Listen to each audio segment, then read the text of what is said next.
Law of conservation of energy in case of freely falling body. Here definition: the energy neither be created nor be destroyed, but it can be transformed from one form to another form. So total energy of an isolated system is always remains constant. ఎనర్జీని మనం create చేయలేము, destroy కూడా చేయలేము, but ఒక ఫామ్లో ఉన్న ఎనర్జీని ఇంకో ఫామ్లోకి మాత్రం చేంజ్ చేయవచ్చు. దీన్నే లా ఆఫ్ కన్జర్వేషన్ ఆఫ్ ఎనర్జీ అంటాము. సో ఇక్కడ ఒక ఫ్రీలీ ఫాలింగ్ బాడీ కేస్ తీసుకొని ఇందులో లా ఆఫ్ కన్జర్వేషన్ ఆఫ్ ఎనర్జీ అనేది మనం ప్రూవ్ చేస్తాము.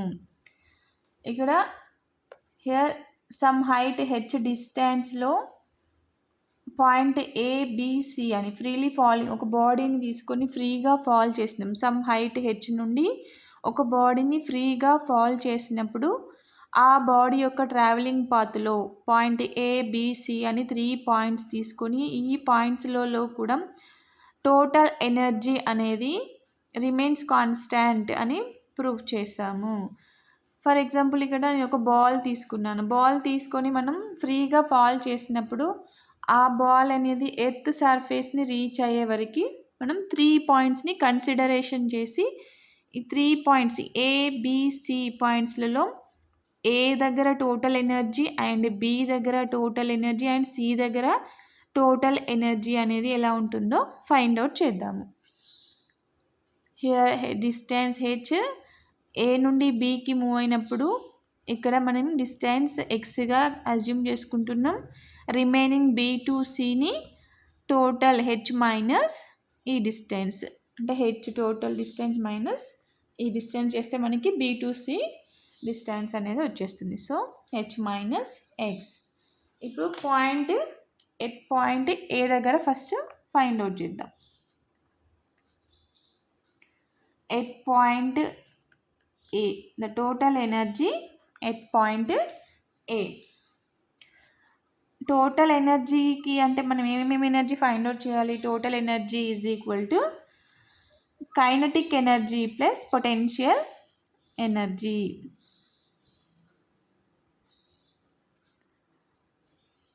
కైనటిక్ ఎనర్జీ ఫార్ములా ఆల్రెడీ మనకి తెలుసు. ఏంటి? Half mv square is equal to half M అంటే మాస్ స్టార్టింగ్లో ఎంత ఉంటుందో బాడీకి సేమ్ ఎర్త్ను రీచ్ అయ్యే వరకు కూడా సేమ్ మాస్ ఉంటుంది. So mass M is equal to M.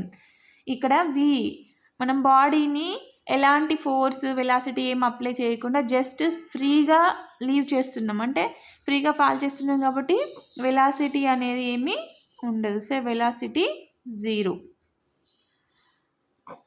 So 0 into something is equal to 0. So kinetic energy is equal to 0. Next, potential energy. MAS. Here M mass and A is equal to acceleration due to gravity acting downward direction. So here we can take plus G and S is equal to ఈ distance H. Potential energy is equal to M, A means G, H. మనకు total energy at point A is equal to KE plus P. ఇప్పుడు ఈ వాల్యూస్ని KE kinetic energy and potential energy వాల్యూస్ని ఈ total energy at point ఏలో substitute చేద్దాం.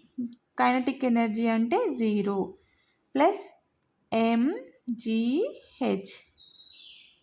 So total energy at point A is equal to MGH.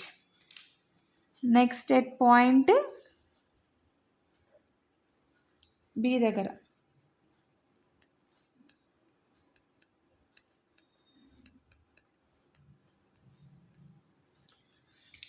At point B same.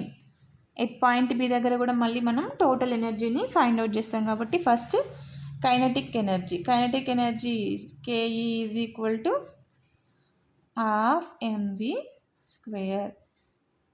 Here half M into V అంటే ఇక్కడంటే మనకి జీరో వెలాసిటీతో మూవ్ అయింది కానీ but ఇక్కడ బి పాయింట్ వరకు రీచ్ అయ్యే వరకు దానికి ఎంతో కొంత వెలాసిటీ అనేది యాడ్ అవుతుంది. సో ఆ వెలాసిటీ మనకు తెలియదు కాబట్టి ఇప్పుడు ఫైండ్ అవుట్ చేద్దాం from kinematical equation. Third law of kinematical equation use చేసి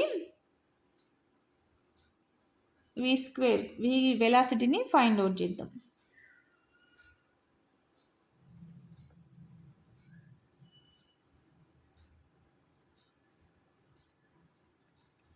మనకి థర్డ్ లా ఆఫ్ ఈక్వేషన్ ఏంటి? V square minus U square is equal to 2as. Here V square minus U square అంటే zero square. ఎందుకు? Initial velocity ఏమని చెప్పాం? Zero. స్టార్టింగ్లో దానికి ఏం వెలాసిటీ ఉండదు కాబట్టి హియర్ వి అంటే ఫైనల్ వెలాసిటీ, యూ అంటే ఇనిషియల్ వెలాసిటీ కాబట్టి యూ అంటే ఇనిషియల్ వెలాసిటీ జీరోగా తీసుకుంటాం. నెక్స్ట్ 2 ఇక్కడ ఏ అంటే plus G always and S is equal to A to B move అయిందంటే ఇక్కడ డిస్టెన్స్ ఏంటి? X. So 2g into X.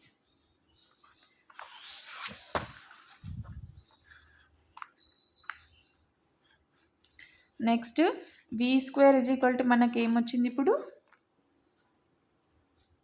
We square is equal to 2gx అనే వచ్చింది. నెక్స్ట్ కైనెటిక్ ఎనర్జీలో వి స్క్వేర్ వాల్యూను సబ్స్టిట్యూట్ చేస్తాం.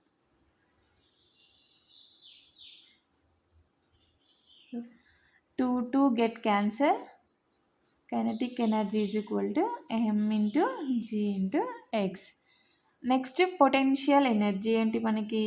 At point B దగ్గర potential energy is equal to same MAS m into g ఇంటూ ఇక్కడ H means H minus x అంటే surface నుండి B point వరకు ఉన్న డిస్టెన్స్ని తీసుకుంటాం. సో mgh మల్టిప్లై చేస్తున్నా అంతే minus mgx.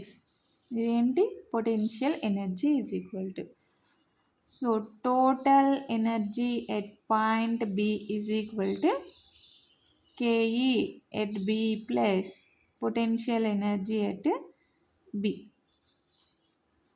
That is equal to kinetic energy at point B దగ్గర మనకి ఏమొచ్చింది?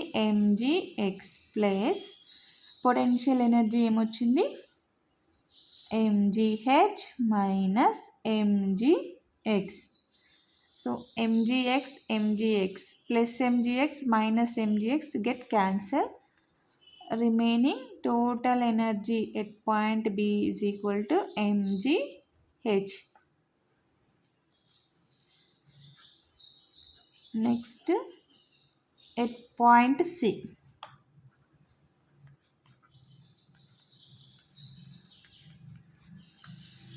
బాడీ అనేది సి పాయింట్ అంటే ఎర్త్ మీదకి సర్ఫేస్ మీదకి రీచ్ అయినప్పుడు టోటల్ ఎనర్జీ అనేది ఎలా ఉందో ఫార్ములా డెరైవ్ చేద్దాం.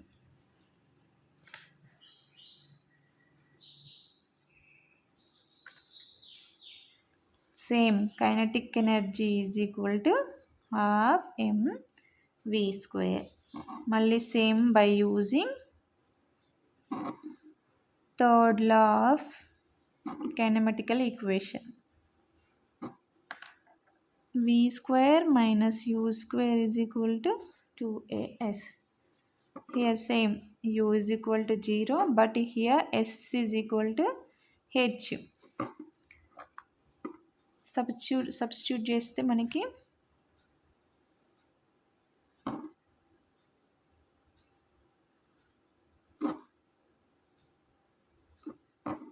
So v square is equal to 2gh. Kinetic energy formula half mv square. ఈ v స్క్వేర్ వాల్యూని ఇక్కడ సబ్స్టిట్యూట్ చేస్తాం.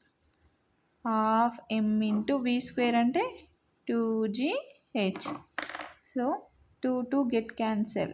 Kinetic energy is equal to mgh.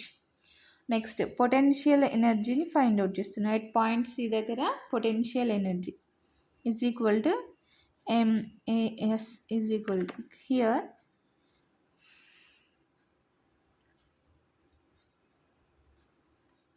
m acceleration a is equal to plus g, but s is equal to 0, ఎందుకంటే అది at point C ఎక్కడ ఉంది, మనకి surface పైన ఉంది కాబట్టి, అంటే ఎలాంటి డిస్టెన్స్లో లేదు, just s is equal to 0. So mg into 0.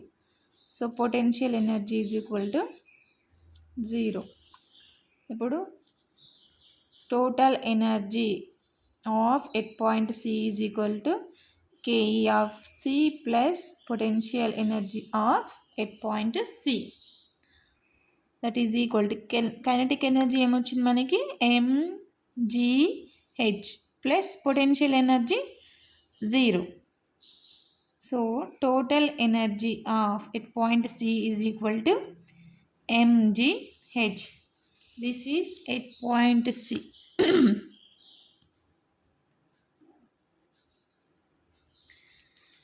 చూసినట్లయితే మనకి at point A and point B and point C, all the 3 points దగ్గర కూడా మనకి ఎనర్జీ అనేది సేమ్ వచ్చింది. So law of conservation of energy అనేది మనకి ప్రూఫ్ అయింది.